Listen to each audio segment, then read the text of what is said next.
안녕하세요, 케빈입니다. 이번에는 인강 100% 이해하기 영상에 이어서 그렇다면 인강을 어떻게 활용하면 좋은지에 대해서 말씀드리겠습니다. 혹시 아직 이전 영상을 보지 않으셨다면 인강 이해하기 영상을 먼저 보고 오시길 추천드립니다. 가장 먼저 말씀드리고 싶은 것은 전공 과목 공부를 할 때에는 한 번에 한 과목만 쭉 보시라는 것입니다. 지금 제 영상을 보고 계신 여러분 중에 다른 유튜브 영상 4개를 더 골라놓고 1분씩 돌려가면서 보시는 분은 없을 것입니다. 마찬가지로 공부를 하실 때도 한 번에 한 과목을 전부 공부하고 다른 과목으로 넘어가는 것이 공부의 내용을 기억하는데 훨씬 유리합니다. 앞선 영상에서 공시를 장애물 달리기 코스에 비유해 설명드렸는데요. 인강의 특성상 인강은 매일 또는 요일별로 여러 과목을 조금씩 공부할 수밖에 없도록 커리큘럼이 짜이지만 우리가 굳이 그걸 따라서 매일 조금씩 여러 코스를 둘러볼 이유가 없습니다. 기출인강이라는 관광버스를 하루에 5번씩 갈아타면서 조금씩 2달간 보는 것보다 한 번에 한 과목만 1, 2주 만에 쭉 보는 게 그 과목을 파악하는데 훨씬 유리하다는 것은 설명해 드리지 않아도 느껴지실 것입니다. 물론 국어와 같이 출제되었던 지문이 그대로 나오지 않고 꾸준히 독해 감각을 키워야 하고 하루 종일 공부하기엔 너무 많은 사고력이 요구되는 과목의 경우엔 매일 조금씩 공부하는 것이 더 효과적일 것입니다. 하지만 단순 암기가 많이 요구되는 전공 과목들의 경우 한 번에 한 과목만 쭉 보는 것이 훨씬 효율적입니다.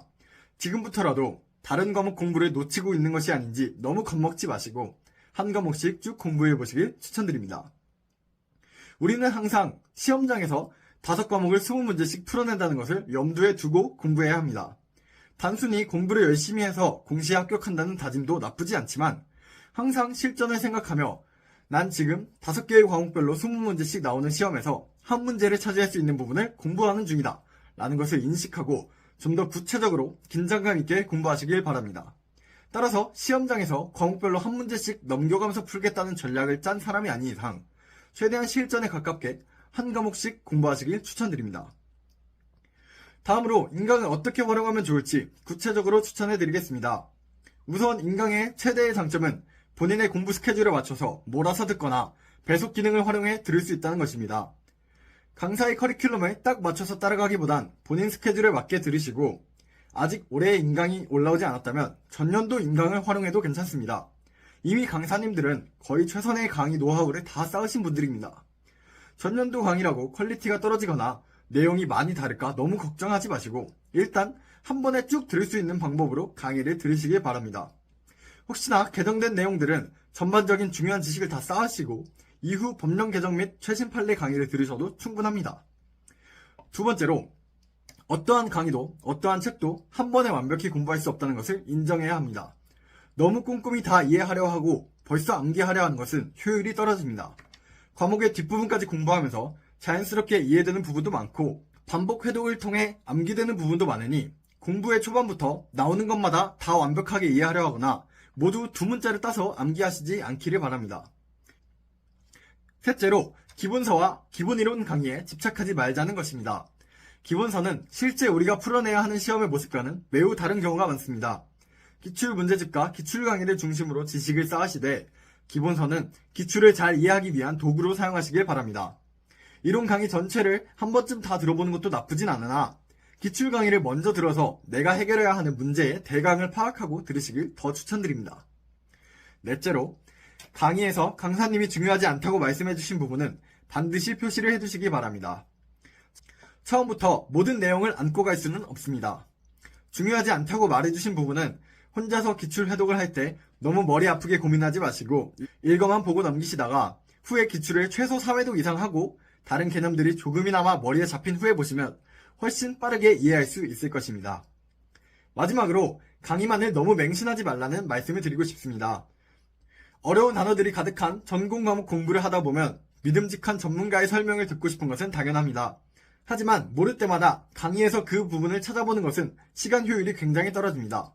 그리고 생각보다 모르는 단어를 스스로 검색해서 개념을 찾아보면 얼추 이해가 되는 부분이 많습니다.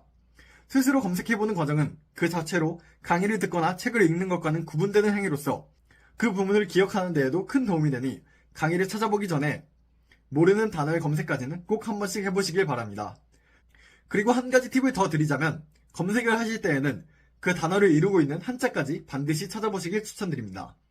특히 법 과목의 단어는 생소한 한자어가 많은데 그 단어를 이루는 한자를 찾아보면 이해하는데 정말 큰 도움이 되고 덤으로 한자 공부까지 조금 할 수 있습니다. 인강을 잘 활용하면 합격의 든든한 동반자가 될 것이고 제대로 활용하지 못하면 여러분을 반복되는 불합격의 늪으로 이끌 수도 있습니다. 여기 축구 선수가 되고 싶은 한 소년이 있습니다. 이 소년은 축구 선수가 되기 위해 본인이 생각하는 축구를 가장 잘하는 선수인 손흥민 선수를 롤모델로 정하고 2달간 손흥민 선수의 모든 경기를 찾아보고 이후 2달간 그의 모든 슈팅하는 모습을 분석하고 그 뒤로 손흥민 하이라이트 다시 보기를 완벽하게 정복했습니다. 과연 이 소년은 축구 선수가 되었을까요? 손흥민 선수의 팬이 되었을까요? 우리는 이처럼 인강만 들어서는 합격할 수 없다는 것을 알아야 합니다. 1타 강사님들은 각 과목의 손흥민 선수 혹은 그 이상의 전문가입니다. 우리는 그들이 지식을 펼쳐서 보여주는 것을 가만히 앉아서 보고 듣고만 있다가는 합격을 한다기보단 그 강사님의 대단한 능력에 대한 신뢰와 내적 친밀감만을 쌓은 열혈 팬이 되는 것에 그칠 수도 있습니다. 항상 인강 외에 스스로의 노력이 매우 많이 필요하다는 것을 인지하고 인강을 본인의 성적 향상을 위한 도구로 현명하게 활용하시길 바랍니다. 누군가는 인강 커리큘럼에 성실히 따라가서 합격했다고 말할 수도 있습니다. 그 방법이 본인에게 가장 잘 맞았을 수도 있고 최선으로 효율적인 방법은 아니었음에도 남들보다 머리가 특출나게 좋았을 가능성도 있습니다. 분명한 건 그 학생은 스스로 어떤 공부법이 맞는지 고민을 끝내고 본인의 공부를 매우 열심히 하는 노력이 굉장히 많이 있었다는 것입니다. 반드시 합격하거나 반드시 불합격하는 공부법은 없지만 현재 우리가 할 수 있는 방법 중에 본인에게 가장 효율적인 공부법은 존재합니다. 혼자 도저히 공부를 어떻게 할지 모르겠다면 인강을 믿고 많이 들어도 괜찮습니다.